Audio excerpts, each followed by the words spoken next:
नमस्कार दोस्तों, स्वागत है आपका हमारे चैनल पर।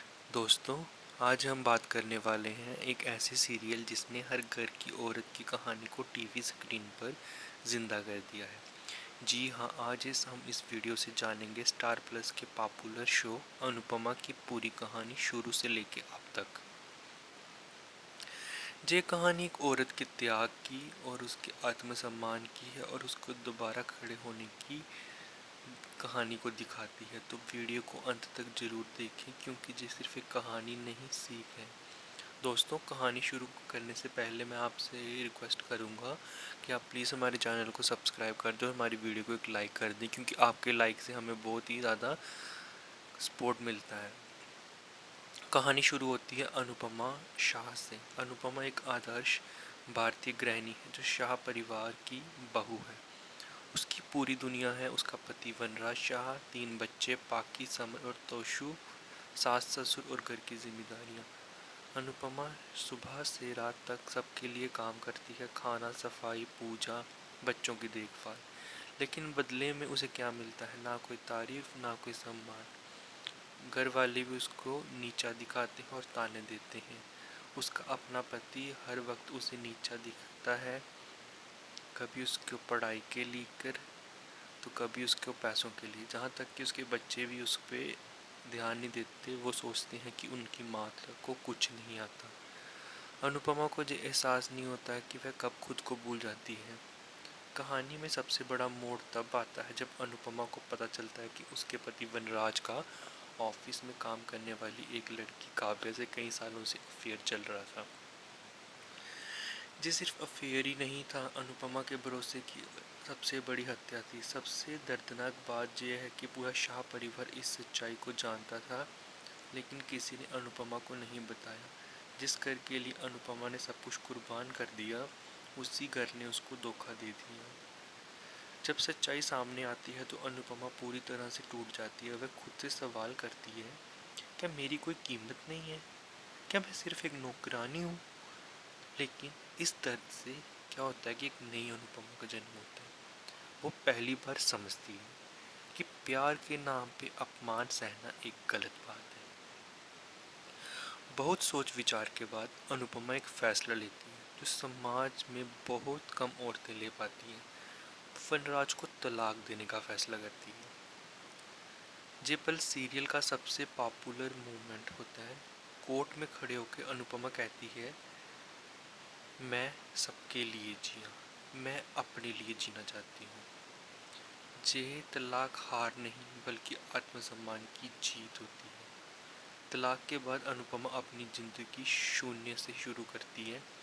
वह अपनी पढ़ाई पूरी करती है, नौकरी करती है और अपने हुनर को पहचानती है। डांस, कुकिंग और बिजनेस, इन सबको वो आगे बढ़ाती है। अब अनुपमा कमज़ोर बहू नहीं बल्कि एक मजबूत महिला बन चुकी है। इस दौरान कहानी में एक एंट्री होती है अनुज कपाड़िया की। अनुज अनुपमा का कॉलेज फ्रेंड होता है जो उसे सालों से पसंद करता है। अनुज की सबसे बड़ी खासियत ये है कि वह अनुपमा को जैसी है वैसे ही स्वीकार करता है। वह उसे समझाता है, सम्मान देना, सपोर्ट करना। धीरे धीरे दोनों की दोस्ती प्यार में बदल जाती है और दोनों शादी कर लेते हैं। ये रिश्ता बराबरी और सम्मान पर टिका होता है। अनुपमा सिर्फ एक पत्नी नहीं, एक माँ भी है। वो अपने बच्चों के साथ साथ गोद ली बेटी अनु की भी पूरी जिम्मेदारी उठाती है। लेकिन बच्चे भी कई बार गलत फैसला लेते हैं, फिर भी अनुपमा हर हाल में अपने बच्चों के साथ खड़ी होती है।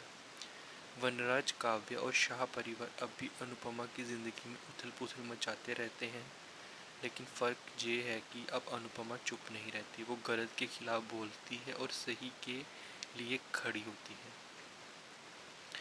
अनुपमा सिर्फ एक सीरियल नहीं है बल्कि उस औरत की कहानी है जो खुद को भूल जाती है। जब अनु से शादी करने के बाद छोटी अनु को गोद लेती है तो वह उसकी ज़िंदगी का सबसे बड़ा फैसला होता है। एक छोटी अनु को लेके अनुपमा और अनुज के रिश्ते में गलत फहमियाँ पैदा होती हैं। एक हादसे के बाद अनुज को लगता है कि अनुपमा छोटी अनु को पूरा समय और ध्यान नहीं दे पा रही है। यहीं से अनुज और अनुपमा के बीच दूरियां आने लगती हैं। गलत फहमियाँ इतनी बढ़ जाती हैं कि अनुज और अनुपमा अलग होने का फैसला कर लेते हैं। ये पल दर्शकों के लिए सबसे ज़्यादा दर्दनाक होता है। जिस प्यार को सबने आदर्श माना वही रिश्ता टूट जाता है। अनुपमा एक बार फिर से अकेली खड़ी होती है, लेकिन इस बार वह कमज़ोर नहीं पड़ती। शो में लीप आता है। अब अनुपमा ज़्यादा परफेक्ट है, ज़्यादा मजबूत है और ज़िंदगी की सच्चाई समझ चुकी है। वह अब सिर्फ रिश्तों के लिए नहीं बल्कि अपने काम और आत्मसम्मान के लिए जीती है। इसी दौरान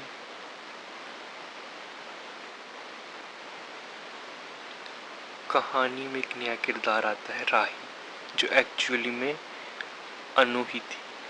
एक्चुअली मुझे पता क्या लगता है कि उन्होंने इस टाइम में अनुपमा में ये रिश्ता क्या कहलाता है कि स्टोरी मिक्स कर दी कि नायरा वाला का सीन, जिसमें क्या होता था कि नायरा अक्षरा को गलत समझ के चली जाती है। इसी तरह से अनुपमा को गलत समझ के छोटी अनु घर से भाग जाती है और वो भी राही की ज़िंदगी जी रही होती है। वो ऋषिकेश में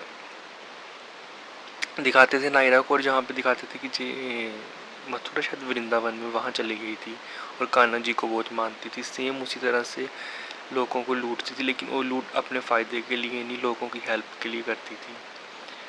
तो उनके आश्रम पे कोई मुसीबत आती है तो राही अनुपमा को कहती है कि आप आश्रम को बचा लो, उसके बदले मैं कुछ भी करूँगी। तो वो उसे बोलता है कि तुम मेरे साथ चलो घर पे। राही शुरू में तो गुस्सा होती है, लेकिन धीरे धीरे उससे मान जाती है। जब वो ठीक हो जाते हैं तो फिर से काव्या की जो बेटी शादी की थी ना बनराज से, उसकी भी एक बेटी हुई थी जिसका नाम था माही। और राही और माही की स्टोरी चलती है विद प्रेम के साथ, जिनका इनका लव ट्रायंगल शो करते हैं। लेकिन प्रेम को राही से शादी करनी होती है, इसलिए राही और प्रेम की शादी हो जाती है और माही लेफ्ट हार्ट ब्रोकन रह जाती है। उसके बाद क्या दिखाते हैं कि जो माही को भी राही के देवर जानी कि प्रेम के भाई से प्यार हो जाता है। वहाँ पे राही और प्रेम की शादी हो जाती है। थोड़े समय बाद माही की शादी इससे हो जाती है, क्या नाम है उसके, प्रेम राजा से, लेकिन शादी वाले दिन ही वो मर जाता है ड्रग्स की वजह से। और इल्ज़ाम लगता है हमारी प्यारी अनुपमा पे। सभी लोग अनुपमा को गलत समझते हैं और अनुपमा अपनी ज़िंदगी की नई शुरुआत करने के लिए मुंबई चली जाती है। मुंबई में वो अपने आप को एज सेल्फ डिफेंसिव अच्छी तरह से कर के संभल जाती है, बहुत स्ट्रॉन्ग वूमेन बन के आती है। फिर वो, लेकिन अभी उसकी ज़िंदगी अच्छी चल रही थी, वो उसको पसंद नहीं आ रही थी, इसलिए वो फिर से शाह परिवार के पास वापस आने का फ़ैसला लेती है। राही को मनाती है, राही मान जाती है, बड़ी नौटंकी चलती है। वहाँ पे राजा की माँ भी अनुपमा को गलत समझ रही, धीरे धीरे वो भी मान जाती है। फिर इसमें भी सेम वही दिखाते हैं कि जो कीर्ति की तरह की, कीर्ति का हस्बैंड अब्यूजिव था, जहाँ पे राही यानी प्रेम की बहन का, प्रार्थना का पति भी अब्यूजिव था, वो भी उसे मारता था। फिर उसकी शादी दिखाते हैं समर के बेटे से, करवा देते हैं प्रार्थना की शादी, और वही अभी चल रहा है। अभी बहुत ओवर एक्टिंग हो रही है। आगे की स्टोरी जानने के लिए हमारे साथ जुड़े रहें, और आपको वीडियो अच्छी लगी तो प्लीज़ हमारे चैनल को एक लाइक करके सब्सक्राइब करें। Thank you.